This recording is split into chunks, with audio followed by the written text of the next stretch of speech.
ये कहानी एक डीमन विजन से चोटिल अर्थ की और हमारे एमसी के एक नल्ले बेरोजगार से डीमन गॉड बनने तक के सफर की। हमारा एमसी एक आम लाइफ जी रहा होता है सिर्फ तब तक जब तक उसका एनकाउंटर एक मिस्टीरियस डीमन से नहीं हुआ होता जो कि असलियत में होता है डीमन गॉड। एंड वो हमारे एमसी को ही अपना वेसल बना लेता है जिससे कि हमारे एमसी को एक ऐसी एबिलिटी मिलती है जिससे वो किसी भी डीमन को खाकर उसकी पावर्स गेन कर सकता है। एंड वो उसके बाद डीमन गॉड्स के खिलाफ खड़ा हो जाता है। बट उसने 8 बिलियन लोगों में से सिर्फ हमारे एमसी को ही क्यों चुना? आखिर क्या रिश्ता है उसका एमसी के साथ? ये तो आपको पता चलेगा सीरीज देखने के बाद। सो हे वीप्स नेक्सस हियर, मैं वापस आ चुका हूँ एक और धमाकेदार सीरीज के साथ। और अगर तुम लोग चैनल पर न्यू हो सो क्या ही कर रहा हूँ, हमारी बाकी सीरीज वॉच आउट करो and I bet you won't regret it. चलो शुरू करते हैं सीरीज को।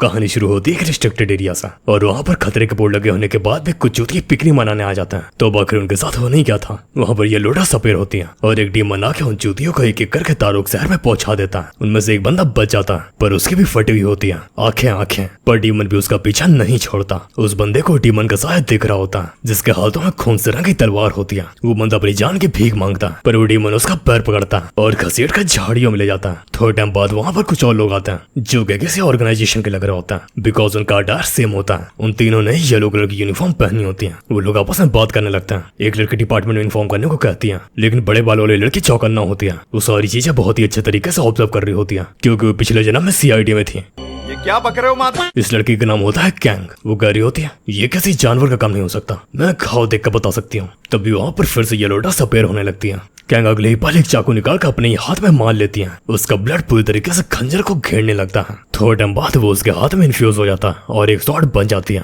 तभी उसकी टीम की लड़की चिल्लाती है चीफ कैंग वो आ रहा है। उनकी तरफ एक डीमन बढ़ रहा होता है और वो हर कदम के साथ साथ बड़ा भी होता जाता है। बट कैंग घबराती नहीं है, वो बिना हेजिटेट किए डीमन का सामना करने के लिए खड़ी होती है। और ये लोग पार्ट होते हैं येलो डस्ट टास्क फोर्स का। तभी सीन शिफ्ट होता है स्टूडियो सिटी में जहाँ पर एक बड़ी सी बिल्डिंग दिखाई जाती है एंड उसके अंदर यूपीएससी के इंटरव्यू चल रहे होता है। सब लोग अपनी अपनी बारी का इंतजार कर रहे होता है और बहुत ही ज्यादा नर्वस होता है। लेकिन हमारे प्रोटैगनिस्ट जितना नहीं। हाँ, हमारा प्रोटैगनिस्ट जो कि 29 साल का उसके बाद नल्ला है जिसको एंजाइटी अटैक पड़ा होता है। वो किसी तरीके से अपने आप को संभाल रहा होता है। मैं ये नहीं कर सकता। वो अपने मुंह पर थोड़ा पानी छिड़कता है लेकिन उससे कुछ फर्क नहीं पड़ता। खिड़की के बाहर एक टहनी पे चिड़िया आकर बैठती है। वो होती तो क्यूट है पर मारू के लिए बिल्कुल नहीं। उसकी नजरों में चिड़िया भी उसको ताने मार रही होती हैं। देन वो किसी तरह से अपने होश में आता है और अपने आप को समझाता है, हिम्मत देता है। जब वो अंदर आ रहा होता है तब टीवी पे एक न्यूज चल रही होती है कि 4 चूतिए कैंपस गुमशुदा होगा और आपको तो पता ही है उनके साथ क्या हुआ है। बट मारू उस न्यूज को इग्नोर करता है बिल्कुल वैसे जैसे तुम्हारी एक्स तुम्हें करती है। उसके दिमाग में सारी पास की टेंशन आ रही होती है क्योंकि वो 4 साल से यूपीएससी प्रिपरेशन के लिए लगा है पर वो कुछ नहीं उखाड़ पाया और अब ये 5वां साल है। इतने ही दिन में उसकी बारी आ जाती है और उसको इंटरव्यू के लिए अंदर बुलाया जाता है। वो हड़बड़ा के उठता है, ऑपरेट करते हुए अंदर चला जाता है जहाँ पे इंटरव्यू उसका भूख का शेर के तरीके इंतजार कर रहा होता है। वो उस पर पहला सबसे फालतू सवाल फेंक कर मारता है कि तुम सिविल सर्विसेज क्यों करना चाहते हो। बट और hero thinks like a politician. इसीलिए वो जवाब देता है कि वो सोसाइटी के लिए सब करना चाहता है लेकिन अंदर ही अंदर उसको पैसा चाहिए, खूब सारा पैसा। इंटरव्यू पूछता है अच्छा ये बताओ अगर तुम्हारे सीनियर्स कुछ गलत करेंगे तो तुम क्या करोगे? वो बनते हुए कहता है मैं प्रॉब्लम को एड्रेस करूंगा और उसका सोल्यूशन निकाल लूंगा। बट उसका पता होता है कि ऐसी सिचुएशन में शांत रहना चाहिए और बड़ी लकड़ी अंदर नहीं लेनी चाहिए। उससे कुछ 4 सवाल पूछे जाता है, वो एक एक करके जवाब देता जाता है। देन इंटरव्यू और आखिरी क्वेश्चन पूछता अपने जीवन का सबसे मुश्किल वक्त बताओ, वो वक्त जो कि तुम्हें अभी भी सताता हो। मारू ये सुनता ही अपनी जगह पर चम जाता है। उसके आंखों के सामने उसके बचपन की कुछ यादें आने लगती हैं जहाँ पर उसके सामने एक डीमन खड़ा होता है जिसकी अनगिनत आंखें होती हैं और उसने नरसंहार मचाया होता है। मारू डर के मारे बेहोश हो जाता है। इंटरव्यू घबरा जाता है और तुरंत ही उसके पास पहुंच जाता। वो उसका नाम बुलाता रहता पर मारू रिप्लाई नहीं करता और इसी तरह उसको इस बार भी जॉब नहीं मिलती। तभी सीन शिफ्ट होता है कोटा किसी हॉस्टल में जहाँ पर मारू जिंदा होता। मारू बहुत ही ज्यादा फ्रस्ट्रेटेड होता और आंखों से नदियां बहा रहा होता एंड कह रहा होता मुझे इस बार भी जॉब नहीं मिली। आखिर मैं इस दुनिया में कैसे जीऊंगा? मेरे पास ना पैसे हैं, ना जॉब है, ना दोस्त है, ना ही गर्लफ्रेंड। हाँ मुझे पता है तुम लोग मारू से रिलेट कर रहा हूँ। तभी मारू के गेट पर दस्तक देता है। मारू जैसे ही गेट खोलता उसकी फट के हाथ में आ जाती है क्योंकि उसके सामने होते है उसकी मम्मी। नहीं गिगाचैट मसल मम्मी। वो उसको डांटती है आखिर तुम फोन क्यों नहीं उठा रहा था? मारू सिचुएशन को काम डाउन करने की कोशिश करता है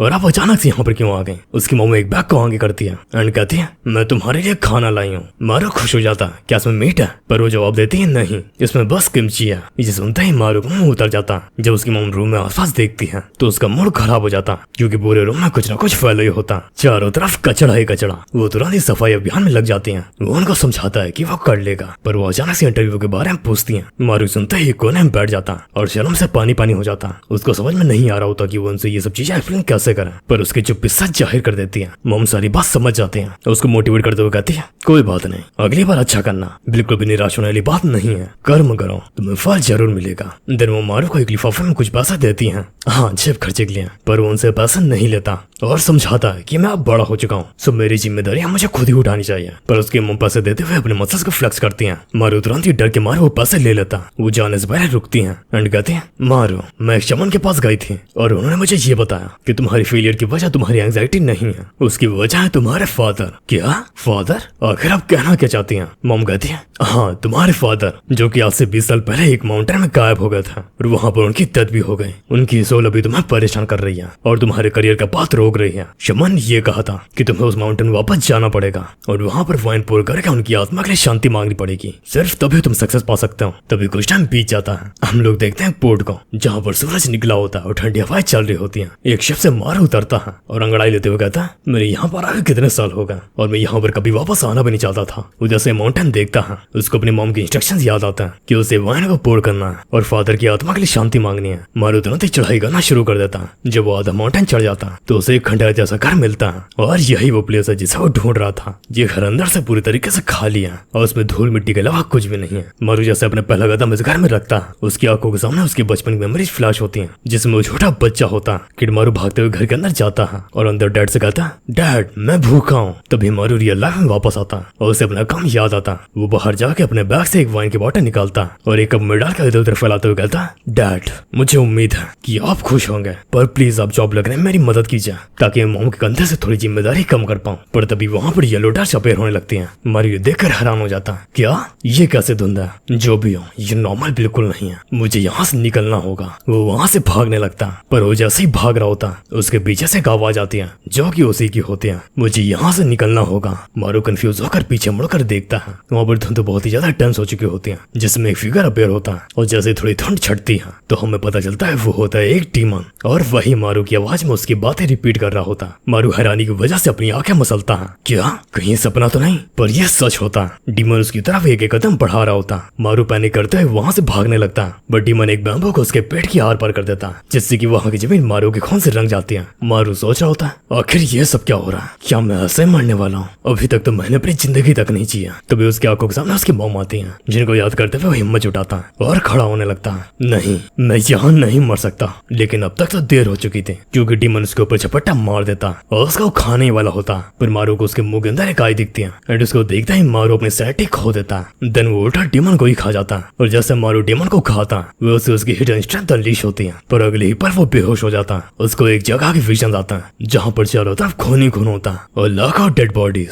वहाँ पर हजारों डीमंस भी होता है जो कि एक दूसरे को खाने के लिए लड़ रहा होता। एक ऐसी दुनिया जिसमें सिर्फ स्ट्रॉन्ग ही सर्वाइव करता। मारू को नहीं समझ में आ रहा होता कि ये सब क्या चल रहा है। क्या वो मर गया है? उसका सिर घूम रहा होता और आंखें बंद होती हैं, पर वो बंद आंखें धीरे धीरे करके खुलने लगती हैं। उसके सामने दो अनजाने लोग बैठे होता, जिनमें से एक को हम लोग पहले ही देख चुके हैं। मारू उनको देखते ही पैनिक करता उठ जाता। क्या तुम लोग कौन हो और मैं मर गया कि जिंदा हूँ? वो मॉन्स्टर कहाँ गया जो कि मेरी जान के पीछे पड़ा था? वो सवाल पे सवाल करता ही जाता। उसके सामने जो आदमी खड़ा होता वो उसकी तरफ बढ़ता है एंड कहता अभी तुमने क्या कहा? तुम्हें जो कुछ भी याद है हम लोगों को अच्छा से एक्सप्लेन करो। मारू याद करने की कोशिश करता एंड बताता मैं यहाँ से गुजर रहा था, तब एक अजीब सी धुंध आई जैसे कि सैंडस्टोन, और उस धुंध के बीच में एक मॉन्स्टर अपेयर हुआ जिसने कि मेरे ऊपर हमला कर दिया। हाँ उसने अपना हथियार मेरे पेट के आर पार कर दिया था। बड़ो जैसे अपना हाथ पेट पे लगाता है, वो पाता है कि उसके घाव भर चुके हैं और इसी वजह से वो हैरान हो जाता है। वो दोनों ही लोग नजरें मिलाते हैं और थोड़ा दूर जाकर खुशबुसाने लगता है। लड़की कहती है क्या आपने कल का अलार्म सुना था? वो कहता है हाँ थोड़ी आवाज तो आई थी, पर वो तुरंत ही बंद हो गई थी। तो मुझे ये लगा कि ये कोई सिस्टम की ग्लिच है। पर उस लड़के को एक बात नहीं समझ में आ रही होती। हो सकता है इस लड़के के पास डीमन पावर्स हो, लेकिन उसने अकेले दम पर उस डीमन को कैसे मारा होगा और उसके घाव भी इतने जल्दी भर गए। वो आदमी मारू की ओर घूमता है एंड कहता क्या तुम्हें और कुछ भी याद है? मारू उनके सवालों से बहुत ही ज्यादा परेशान हो चुका होता है एंड कैजुअली अपने पॉकेट में हाथ डालता है जिसमें कि उसका फोन होता है। पर जैसे उसकी नजर फोन के टाइम पर जाती है वो फिर से हैरान हो जाता है। क्या 1:30 हो गया? क्या इसका मतलब मैं पूरे दिन से बेहोश था? मुझे कुछ भी समझ नहीं आ रहा। एक तो वो धुंध कहां से आई, फिर वो मॉन्स्टर, और और मेरे घाव भी हील हो गए। वो पागलों की तरह अपने बांध नोच रहा होता। तभी वो आदमी मारो के पास जाता एंड कहता तुम बिल्कुल सही टाइम पे दिखे हो। अभी हमारे डिपार्टमेंट के अंदर रिक्रूटमेंट ऑन है, चलो हमारे साथ आओ। जब तुम हमारे साथ आ जाओगे तो तुम्हें समझ आ जाएगा कि ये सब कुछ हुआ क्या। लेकिन उससे पहले तुम्हें ढंग के कपड़े देने पड़ेंगे क्योंकि तुम्हारे अभी के कपड़े पूरी तरीके से फट चुके हैं। मारू कंफ्यूजिंग स्टेट में उन लोगों को फॉलो करता है। वो लोग टाउन के अंदर आते हैं और एक जगह पर रुकते हैं जहाँ पर स्पेशल सिविल सर्विसेज की ओरिएंटेशन हो रही होती है। उसको कुछ लोगों के बीच में बैठा दिया गया होता जिन्होंने बस फॉर्मल क्लोथ पहने होता और अपना मारू गोवा के कपड़ों में गया होता। उन सभी को देखते ही मारू के दिमाग में और भी क्वेश्चन फटने लगता है। आखिर ये सब चल क्या रहा है, ये सब कितने ज्यादा डेडिकेटेड लग रहा है। तभी वहाँ पर किसी की यस की आवाज आती है और वो वुमन स्पेस देने के लिए रेडी हो जाती है। वो कह रही होती है मेरा नाम है योयांग और मैं हूँ तुम लोगों की वाइस डायरेक्टर। तुम सभी लोगों को स्पेशल सिविल सर्विसेज में स्वागत है। मारू हाथ ऊपर करते हुए कहता है सॉरी लेकिन शायद आप लोगों से कुछ गलतफहमी हुई है क्योंकि मैंने जॉब के लिए अप्लाई भी नहीं किया था। योयांग कहते हैं नहीं हमसे कोई भी गलती नहीं हुई है, तुम्हें हमको ज्वाइन करने के लिए स्पेशली सिलेक्ट किया गया है। मारू कुछ भी प्लान नहीं पड़ रहा होता। योयांग अपनी बात कंटिन्यू करते हुए कहती है और सभी लोगों का कर्तव्य है इंसानियत की रक्षा करना। हमारे वर्क की सारी डिटेल कॉन्फिडेंशियल है, सो आप इसके बारे में किसी से भी बात नहीं कर सकते, न ही अपनी फैमिली से, न ही फ्रेंड्स से और न ही गर्लफ्रेंड से। और अगर आप लोगों ने ये रूल तोड़ दिया सो आपके ऊपर बहुत ही बड़ी लीगल पेनल्टीज पड़ सकती हैं। मारू सोच रहा होता है क्या प्रोटेक्ट ह्यूमन लाइफ और कॉन्फिडेंशियल चीजें, आखिर ये सब लोग किस चीज के बारे में बात कर रहे हैं और आखिर ये जॉब क्या है, क्या ये कोई सीक्रेट ऑर्गेनाइजेशन है। योयांग की आगे की बातें उसको और भी ज्यादा चौंका देती हैं। वो बताती है कि यहाँ पर जितने भी लोग प्रेजेंट हैं सभी लोगों के पास डेमोनिक एबिलिटीज हैं, उनकी बॉडीज में टीमन का ब्लड है और तुम सभी के पास कोई न कोई यूनिक एबिलिटी जरूर है और इसी वजह से तुम लोगों को चुना गया है। तभी वो मारू के बगल में बैठे एक लड़के पर इशारा करती है जैसा कि ये सर वो लेवल 7 डीमन की पावर पोजेस करता है। जैसे उसका नाम लेती है वो अपनी जगह पर खुशी खुशी खड़ा हो जाता है ऑब्वियसली तारीफ सुनने के लिए। देन योयांग मारू को डिटेल्स रीड करते हुए कहती है मारू तुम्हारे पास लेवल 1 डीमन की पावर है, क्या तुम्हें तुम्हारी एबिलिटी के बारे में पता है। मारू सिर खुजाते हुए ना बोलता है। मारू की यह हालत देखने के बाद सन वो अपनी हंसी नहीं रोक पाता और खिलखिला के हंसने लगता है। मारू को उसको देखकर बहुत ही ज्यादा गुस्सा आ रही होती है। क्या ये मुझ पर हंस रहा है, इससे क्या लगता है कि मेरे पास लेवल 1 डीमन की पावर है, इसी वजह से मैं वीक हूँ। इससे पहले कि वो अपनी फ्रस्ट्रेशन में और भी आगे बढ़ पाता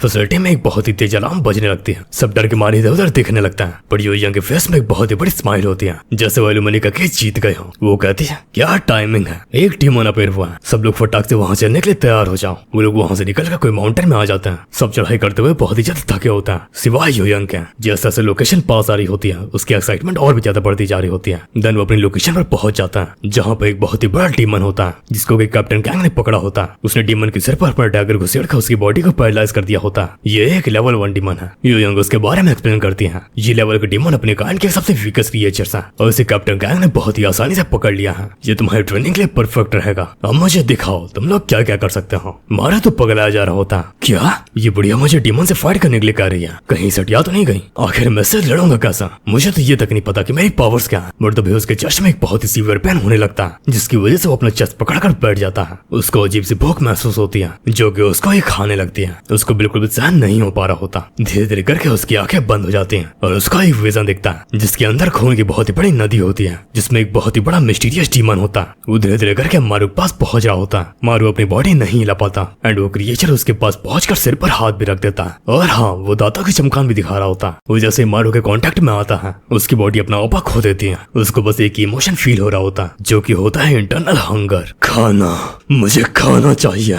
तभी उसके पीछे से कोई उंगली कर देता है। यह होता है सनवो जो कि उससे कहता है ओह क्या तुम डर के मारे बौखला गए हो, कहीं तुम रो तो नहीं रहता। मारू होश मारते हुए कहता है नहीं नहीं मुझे बस भूख लग रही थी। मारू जैसा ये सुनता है कि उसको ऐसी सिचुएशन में भूख लग रही है वो उसको पथेटिक समझता है एंड वहां से निकल जाता है। मारू उसको इग्नोर करते हुए ये चीज समझने की कोशिश कर रहा होता है। तभी योयांग सबको कान खोलकर सुनने को कहती है और बेसिक चीजों को समझाने लगते हैं। सुनो तुम लोग जितने भी गोल्डन डस्ट देख रहा हो इसे डीमन से प्रोड्यूस करते हैं और डीमन जितना ही ज्यादा पावरफुल होगा ये डस्ट की डेंसिटी उतनी ही ज्यादा बढ़ती जाएगी। पर बस इतना ही नहीं, वो एक चाकू निकालती है और अपने हथेली में एक कट लगा देती है जिससे कि न्यूकमर्स चौंक जाते हैं और हाँ थोड़ा डर भी जाता है। पर वो एक्सप्लेन करती है जब तक वो इस डस्ट में रहेंगे उनके छोटे मोटे घाव भरते रहेंगे क्योंकि उनके पास भी डेमोनिक हीलिंग एबिलिटीज है। हाँ तुम सभी के पास, लेकिन अगर तुम लोगों की फर्टल इंजरी होती है तो तुम मर भी सकते हो। इसीलिए अपने कदम फूक फूक के रखना क्योंकि जान है तो जहान है। और हाँ तुम लोग अपनी पावर स्टर्स के अंदर यूज कर सकते हो, इसके बाहर तुम बस आम इंसान हो। सन वो ये सब बातें सुनकर बहुत ही ज्यादा बोर हो रहा होता। हाँ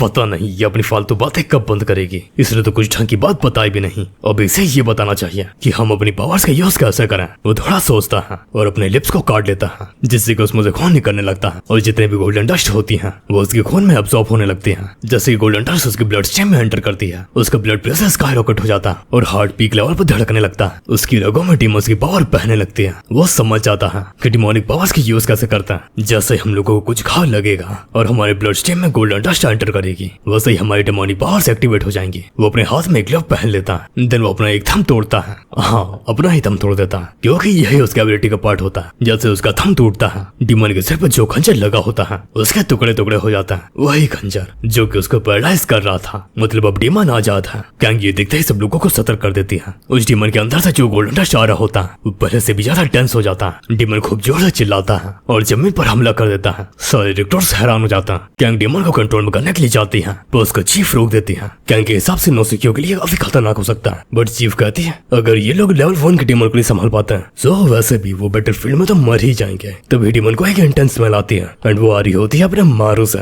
मारू कांपने लगता है, ये मेरी ओर क्यों देख रहा है? और अगले पल डिमन अपने हाथों से वेपन बना के मारू के ऊपर थ्रो कर देता है। उसका वेपन मारू के कंधे से आर पार हो जाता है। कैंग इसको देखकर काफी चिंतित हो जाते हैं। मारू जमीन में गिरकर दर्द से कर रहा होता है। देन वो किसी तरह अपने शोल्डर को संभालते हुए उठने की कोशिश करता है, लेकिन उसको ये चीज बिल्कुल पहले नहीं पड़ी होती कि उसकी लाइफ में अचानक से भूचाल कहां से आ गया। डिमन एक ही जंप में मारू के करीब आ जाता है और उसको पकड़ने का ट्राई करता है, पर अचानक जमीन फट जाती है और उसमें से 2 बड़े बड़े सेंटीपीड निकलता है जो कि डिमन के गर्दन को काफी जोर से जकड़ लेता है। उसे थोड़ी दूर पर बैठे हुए एक आदमी ने समन किया होता है जो कि होता है सेंटीपीड राक्षस एबिलिटी यूजर। तभी वेपन बहुत तेजी से डिमन के ऊपर रश कर देती है और झपट्टा मार के उसके सर पर वार कर देती है। ये होती है टाइगर राक्षस एबिलिटी यूजर। जैसे डिमन का सर कटता है वो दर्द से चीखने लगता है। वो दोनों एबिलिटी यूजर काफी खुश हो रहे होता है क्योंकि उन्होंने डिमन को डैमेज पहुंचाया है और जीत चुके हैं। लेकिन हम लोग देखते हैं डिमन अपने वोन से गोल्डन डस्ट एब्सॉर्ब कर रहा होता है और इसी के साथ उसका सिर भी रीजनरेट होने लगता है। अगले ही पल वो पहले जैसा होकर दांत दिखाने लगता है। दोनों ही लोग बिलीव नहीं कर पा रहे होता है कि इस डिमन की इंजरी से इतनी जल्दी कैसे हील हो गई। तभी डिमन एक सेंटीपीड को जकड़ के उसको खींचने लगता है, जिसकी वजह से एबिलिटी यूजर की भी बॉडी खींचने लगती है क्योंकि वो उसी के बॉडी का पार्ट था। डिमन उसको वेपन के ऊपर फेंक देता है जिससे कि दोनों ही लोग जमीन में गिर जाते हैं, पर वो अभी भी नहीं रुका होता।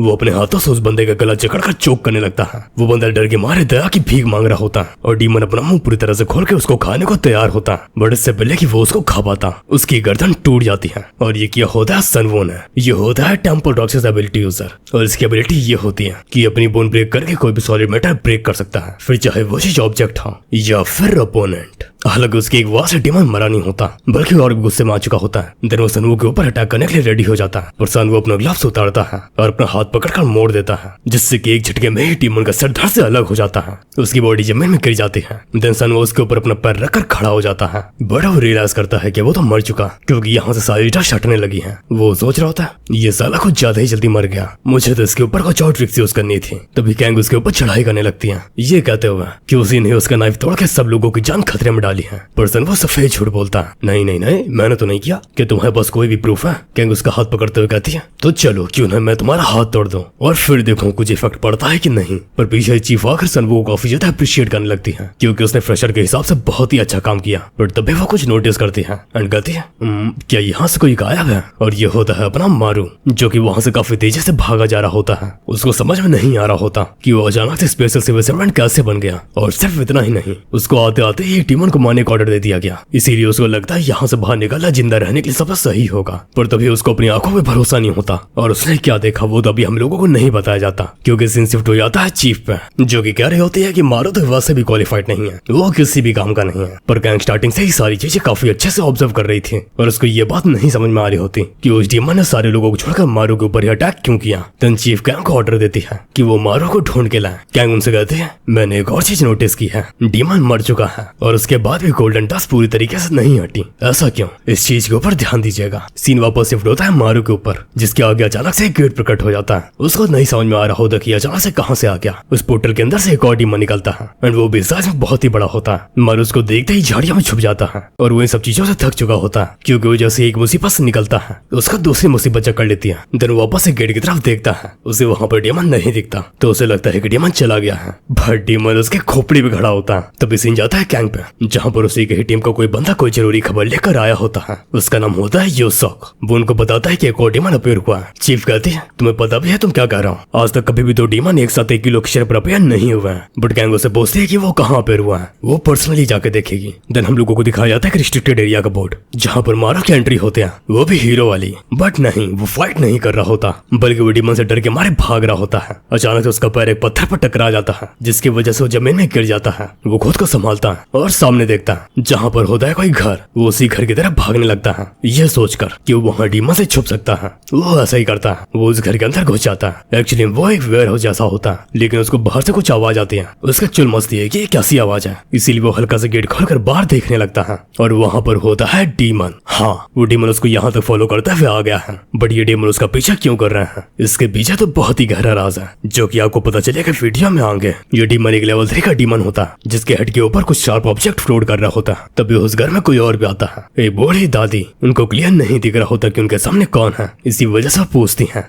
डीमन जैसे दादी अम्मा को देखता है वो मर्डरस इंटेंट से कुर्राने लगता है। मारू उनकी मदद करने की सोचता है लेकिन उसके पास तो पावर ही नहीं है तो वो उनको बचाएगा कैसे। बट तभी उसको यूयंग की बात याद आती है जहाँ पर उन्होंने ये कहा था कि जिनके भी 5 डीमन ब्लड है वो सभी लोग डेमोनिक डस्ट में अपने वोन्स को रीजनरेट कर सकते हैं। हालांकि फिर भी उनको ध्यान रखने की जरूरत है क्योंकि फर्टल वोन्स से उनकी मौत भी हो सकती है। तभी दादी अम्मा वापस से बोलती है वहाँ कौन है, मिस किम। डीमन उनकी ही बात दोहराने लगता है, मिस किम।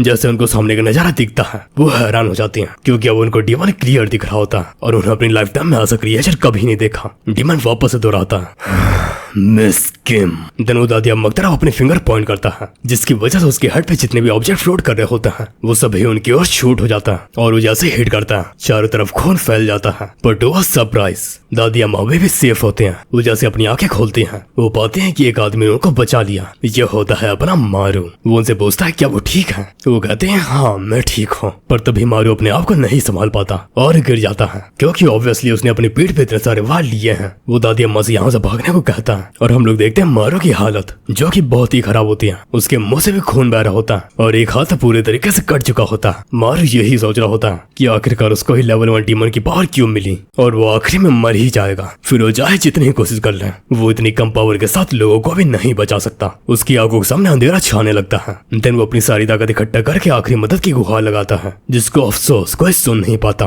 बट उसकी बॉडी वुंड से गोल्डन डस्ट से अब्सॉर्ब करने लगती है एंड उसकी बॉडी में डेमोनिक ब्लड पंप होने लगता है। वो अपना आपा खो देता है, उसकी आंखें चमकने लगती हैं और वो भूख से पागल हो जाता है। अगले बार वो डीमन के ऊपर झपट्टा मारता है। कैंग भी वहां से निकल रही थी पर तभी उसको एक तेज आवाज सुनाई पड़ती है जिसको फॉलो करते वो भी इस प्लेस में पहुंच जाती है। बट वो जब गेट खोल के अंदर का नजारा देखती है तो हैरान हो जाती है कि कैसे नो सिक्योर लेवल 3 डीमन को हरा रहा होता है लेकिन वो उसको कच्चा क्यों खा रहा है। तभी डीमन खुद को संभालते हुए मारू का मुंह पकड़ता है और अपने से दूर फेंक देता है। हालांकि इतनी सब चीजों के बाद मारू का फर्क नहीं पड़ता लेकिन डीमन एक अजीब चीज नोटिस करता है और वहां से भागने लगता है। जब कैंग ये चीज देखती है वो समझ जाती है कि जहाँ पर मारू ने काटा था उस पार्ट को ये डीमन रीजनरेट नहीं कर पा रहा होता। पर उसको नहीं समझ में आ रहा होता कि ये सब कैसे हुआ। पर वो ये सब चीजें इग्नोर करके डीमन के ऊपर रश कर देती है और डीमन के ऊपर उछल जाते हैं। देन वो डीमन के हेड के शार्प ऑब्जेक्ट को काफी तेजी से पकड़ती है जिससे कि उसका खून निकलता है और यही तो उसको चाहिए था अपनी पावर्स को यूज करने के लिए। उसके हाथ में एक बहुत ही बड़ी स्वॉर्ड बन जाती है क्योंकि वो होती है आयरन राक्षस एबिलिटी यूजर। डीमन उसकी प्रेजेंस को सेंस करके और भी ज्यादा गुस्से में आ जाता है। वो बिना समय गवाए उसके ऊपर सारे ऑब्जेक्ट शूट कर देता है। बट कैंग तुरंत ही मोड़ती है और सारे ऑब्जेक्ट्स की पोजीशन कैलकुलेट करते हुए अपनी स्वॉर्ड से काउंटर कर देती है जिसकी वजह से वो ऑब्जेक्ट डीमन के ऊपर शूट हो जाता है जिससे बचने के लिए डीमन अपने फेस के आगे हाथ लगा लेता है और कैंग इसी चीज का फायदा उठाती है और हवा में उछल कर अपनी स्वॉर्ड से उसकी बॉडी को काट देती है। डैम क्या फिगर है। उसके अटैक से डीमन की बॉडी 2 हिस्से में स्प्लिट हो जाती है और यही हो जाता है उसका खात्मा। उसकी बॉडी मिट्टी में मिलने लगती है। देन कैंग दादी अम्मा को संभालती है एंड पूछती है क्या आप ठीक है। थोड़ी देर में वो उठ जाती है बट वो बहुत ज्यादा कंफ्यूज होती है यहाँ भी क्या हुआ। वो ऐसे बिहेव कर रही होती है जैसे कि उनका कुछ भी नहीं याद। कैंग उनसे झूठ बोलती है अरे कुछ नहीं, बस यहाँ को जंगली जानवर घुसाए थे। कैंग ये बात क्लियर करती है कि जैसे गोल्डन डस्ट हट जाती है हम लोग उसके बारे में सारी चीजें भूल जाते हैं। ना उनको डस्ट के बारे में याद होता और ना ही डीमन के बारे में। वो दादी को दिलासा देती है कि आपको चिंता करने की जरूरत नहीं है। यहाँ पे जो भी कोई नुकसान हुआ होगा वो सब कुछ वो संभाल लेगी क्योंकि वो एक सिविल सर्वेंट है। जैसे दादी माँ वहाँ से जाते हैं कैंग के एक्सप्रेशन पूरी तरीके से चेंज हो जाता है। वो मारू के पास पहुंच जाते हैं। वो ये देखकर चौंक जाते हैं कि इतनी ही देर में मारू की सारी इंजरीज हील हो चुकी हैं और छोटी मोटी इंजरीज नहीं, उसका पूरा का पूरा हाथ ही रीजनरेट हो चुका है। क्या ये सही में लेवल 1 राक्षस एबिलिटी यूजर है? थोड़ा टाइम बीत जाता है, मारू सुबह सुबह अपनी नींद से उठता है और वो इस चीज को लेकर बहुत ही ज्यादा चिढ़ा हुआ होता है कि उसको वापस से काम करने जाना होगा। उसको डीमंस के साथ में अपने सारे एनकाउंटर्स याद आ रहे होते हैं, जिसकी वजह से उसकी वर्क पे जाने की हिम्मत नहीं हो रही होती। हम लोग पाते हैं कि वो अपने रूम में होता है। मारू डिसाइड करता है कि वो काम पे नहीं जाएगा बल्कि घोड़े बेचकर सोएगा। जैसे उसकी आंख लगती है, उसको एक सपना आता है जहाँ पर चारों तरफ खून ही खून होता है और डीमन एक दूसरे को डिवोर करने के लिए लड़ रहे होते हैं। मारू को एक आवाज भी आती है जो कि उससे वापस आने को कह रही होती है। मारू अचानक से डर के उठ जाता है। वो पाता है कि उसके हाथ में रीजनरेट हो चुके हैं। उसकी खिड़की के बाहर से बहुत ही ज्यादा ग्लो आ रहा होता है, बट जब मारू विंडो खोलकर बाहर देखता है तो वो पाता है अभी रात होती है और पास का माउंटेन आग से झुलस रहा होता है। हमें पता चलता है कि ये आग नेचुरल नहीं है बल्कि ये डीमंस का काम है। वहाँ पर एक फायर डीमन होता है जो कि अंगारे बरसा रहा होता है, पर वहाँ पर सिचुएशन संभालने के लिए स्पेशल से सामने पहुंच चुके होता है। उस डीमन के ऊपर एक लड़की होती है जो कि होती है वाटर राक्षस एबिलिटी यूजर। वो डीमन के ऊपर पानी फेंक कर उसको ठंडा करने की ट्राई करती है, बट डीमन को ज्यादा फर्क नहीं पड़ता। बट वहाँ पर एक और बंदा आ जाता है जो कि होता है आइस राक्षस एबिलिटी यूजर। वो उस डीमन को जमाने लगता है। धीरे धीरे करके उस डीमन की पूरी बॉडी आइस में जम जाती है। वो एबिलिटी यूजर अपने टीम लीडर्स कहती है कि डीमंस तो रात में अपेयर होते ही नहीं है। यह पहली बार है कि डीमंस ने रात में हमला किया। लीडर कहता है कि उसके कुछ पल्ले नहीं पड़ रहा है, लेकिन अभी उनके पास इस चीज का टाइम नहीं है बल्कि उनको आग फैलने से रोकने में ध्यान देना चाहिए। दूसरी तरफ डीमन भी फ्री होने का ट्राई कर रहा होता है। धीरे धीरे करके सारी बर्फ पिघलने लगती है। लीडर आइस का यूज करके अपने वेपन बनाता है एंड रश कर देता है। इसको मैं संभाल लूंगा, तुम लोग आग बुझाने में ध्यान दो। बट अचानक से डीमन के ऊपर कोई एनर्जी बीम आकर गिरती है। हम लोगों को 2 आइस दिखाई देती हैं जो कि डीमन को उसको वापस लाने का ऑर्डर दे रही होती हैं, बट किसको ये हमें क्लियर नहीं बताया जाता। एंड ऑर्डर सुनते ही डीमन की पावर चरम सीमा पर पहुंच जाती है। लीडर उसको मौका न देते हुए उसके ऊपर अटैक करने के लिए जंप कर देता है, बट डीमन उसको पंच कर देता है। हालांकि लीडर ने अपने आप को डिफेंड कर लिया था, लेकिन फिर भी वो काफी दूर जाकर गिरता है। वो डीमन की फायर की वजह से काफी ज्यादा झुलस भी चुका होता है। वो एबिलिटी यूजर उसकी तरफ भागती है, पर तभी डीमन रुकता है और अपना अटैक चार्ज करके फायर कर देता है, जिसकी वजह से उसके अंदर से काफी सारा लावा निकलकर आसपास फैलने लगता है। लीडर सोच रहा होता है मैं डर क्यों रहा हूँ और आखिरकार ये इतना ताकतवर कैसे हो रहा है। जैसे वहाँ की सिचुएशन आउट ऑफ कंट्रोल होती है, बात हेडक्वार्टर तक पहुंच जाती है। सिर्फ वही एरिया नहीं बल्कि मल्टीपल एरियाज रेड अलर्ट पे होते हैं। हाँ, एक ही रात में मल्टीपल एरियाज में बहुत सारे डीमन पोर्टल्स खुले होते हैं। चीफ वहाँ पर आकर करंट स्टेटस पूछती है। एक लड़की बताती है कि वहाँ पर एक साथ बेस माउंटेन्स पे अटैक हुआ है एंड मॉन्स्टर्स का अपीयरेंस पैटर्न पूरी तरीके से चेंज हो गया। चीफ कंक्लूड करती है कि ये सब कुछ एक ही हफ्ते पहले शुरू हुआ था। तभी उसको बुसान ब्रांच से एक अर्जेंट कॉल आती है। वो उसको पिक करती है और पूछती है कि मैटर क्या है। फोन की दूसरी तरफ एक बंदा होता है जो कि अपने आप को बुसान चीफ बेमिक बताता है। वो कहता है मैं आपको स्ट्रेंज चीज बताना चाहता हूँ। आज से 3 दिन पहले बुसान के जोयांग माउंटेन में एक डेमोनिक पोर्टल खुला था जो कि अभी तक बंद नहीं हुआ। वो लोग 3 दिन से लगातार डेमस को मारते ही जा रहे हैं, बट वो जितने डेमस को मारते हैं गेट के अंदर से और भी ज्यादा डेमस निकल आते हैं। हम लोगों को दिखाया जाता है जोयांग माउंटेन का सीन, जहाँ पर वहाँ की टीम पूरी तरीके से थक चुकी होती है और लड़ने की हालत में नहीं होती। गेट के अंदर से एक और डेमन निकल रहा होता है। जोयांग पूछती है आखिरकार वो पोर्टल बंद क्यों नहीं हुआ, क्या तुम्हें कोई भी रीजन पता चला? वो कहता है जितने भी डेमन उन गेट से निकले हैं वो कुछ ना कुछ अजीब से बड़बड़ा रहे थे। जब हम लोगों ने वहाँ पर लैंग्वेज राक्षस एबिलिटी यूजर को भेजा तो उसने उनकी बात ट्रांसलेट की जो कि होती है उससे मेरे पास वापस लाओ। योयांग कहती है कि किसे? डेमन उस गेट से बाहर निकल चुका होता है और टीम के ऊपर हमला करने के लिए हवा में उछल जाता है। बिम कहता है मुझे नहीं पता, बट उनको यहाँ पर आने की बहुत ही सख्त जरूरत है। योयांग कॉल को रखती है। वो बहुत ही ज्यादा घबराई हुई होती है। उसको नहीं समझ में आ रहा होता कि अचानक से ये सब कुछ क्या होने लगा और डेमंस किसको लाने की बात कर रहे हैं। तभी सीन चेंज होता है। हम लोगों को दिखाया जाता है एक चॉपर जिसमें एक बंदा होता है जो कि एक कॉल पिक करता है एंड पूछता है क्या सीन है। उसे जोयांग माउंटेन की सिचुएशन बताई जाती है। वो बंदा कहता है तुम लोग चिंता मत करो, मैं वहाँ पर ऑलमोस्ट पहुंच ही गया और अब मैं तुम्हें अगली बार कॉल तभी करूंगा जब मैं सारा कचरा साफ कर दूं। वो चॉपर से कूद जाता है एंड बहुत ही तेजी से नीचे की ओर गिरने लगता है, बट जैसे वो डस्ट के कांटेक्ट में आता है उसके अंदर से इंटेंस ब्लू लाइट इमिट होने लगती है। वो गोल्डन डस्ट इनहेल कर रहा होता है और हम समझ जाते हैं कि इसके डिमोनिक पावर एक्टिवेट हो चुकी है जो कि है स्पेस रिलेटेड पावर्स। वो सीधा लैंड करता है डिमोनिक गेट के ऊपर और डैम क्या पैनल आर्ट है। जैसे बुसान की टीम उसको देखती है, एक लड़की कंफ्यूज हो जाती है कि वो कौन है और अचानक से यहाँ पर कैसे आ गया। वो उससे कहती है ओए तुम तो वहाँ पर क्या कर रहा हूँ, यहाँ पर बहुत ही ज्यादा खतरा है। तभी डीमन उसका नोटिस कर लेता है और काफी स्माइल हंसता है। वो उस लड़की के ऊपर जंप कर देता है, बट वो लड़की समझ जाती है कि वो अटैक करने ही वाला। इसी वजह से वो उसके अटैक से बचने में कामयाब हो जाती है। बट वो जब मुड़ के देखती है तो डीमन उसके बहुत ही करीब खड़ा होता है और अटैक करने के लिए तैयार होता है। एंड वहीं दूसरी तरफ वो बंदा अपनी पावर्स की यूज करता है। वो अपने हाथों से स्पेस रेफ्रिजरेटर जैसा कुछ खोलता है।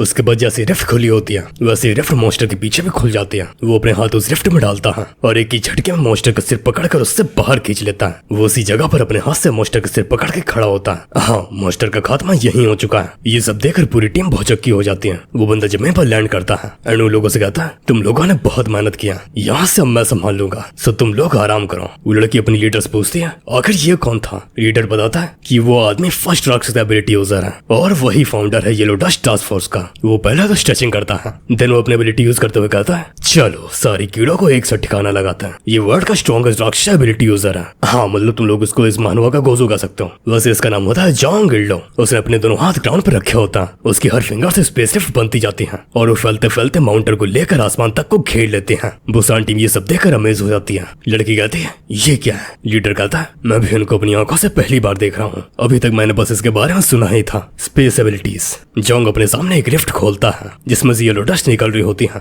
हम लोग को दिखाया जाता है कि माउंटेन की आग कभी भी नहीं बुझी होती है क्योंकि फायर डीमन नहीं हारा होता, बल्कि वो पहले से भी ज्यादा बड़ा हो गया है, इतना बड़ा और पावरफुल कि उसके ऊपर बर्फ का भी असर नहीं हो रहा है। वाटर एबिलिटी यूजर बेहोश होने लगती है। लीडर उसको जल्दी से उठाना कहता है क्योंकि अगर वो होश में नहीं आएगी तो वो दोनों ही खत्म हो जाएंगे। तभी फायर डीमन उसके ऊपर रश कर देता है। लीडर अपनी सारी ताकत लगाते हुए एक आइस शील्ड बनाने में कामयाब हो जाता है, पर डीमन लगातार उसमें मुक्के मारता जाता है जिससे उस शील्ड में भी क्रैक्स आने लगते हैं एंड वो फायर डीमन के सामने ज्यादा देर तक नहीं टिक पाती। उसकी शील्ड शैटर हो जाती है एंड वो भी अटैक के इम्पैक्ट से काफी दूर जाकर गिरता है और इससे पहले कि वो उठ पाए फायर डीमन उछल के उसके पास पहुंच जाता है। लीडर समझ जाता है कि उसका खात्मा नजदीक ही है, पर इससे पहले कि डीमन फाइनल अटैक मार पाता उसके पीछे एक स्पेस लिफ्ट खुलती है जिसमें से एल्डो का हाथ निकलता है और वो उसकी मुंडी पकड़ के पोर्टल की दूसरी ओर फेंक देता है जिससे एक एक्सप्लोजन होता है एंड उसके इम्पैक्ट से कौवे तोते सब उड़ जाते हैं। तभी जोंग अपनी पावर यूज करता है और आसमान में जितने भी रिफ्ट होती हैं वो सभी के सभी एक्टिवेट हो जाती हैं। तभी हम लोगों को दूसरे माउंटेन का सीन दिखाया जाता है जहाँ पर एक लड़के के ऊपर डीमन खड़ा होता है और वो कुछ बड़बड़ा रहा होता है। देन वो डीमन एक ब्लेड को उस लड़के के दिल के आर पार कर देता है। तभी उसके पीछे रिफ्ट अपेयर होती है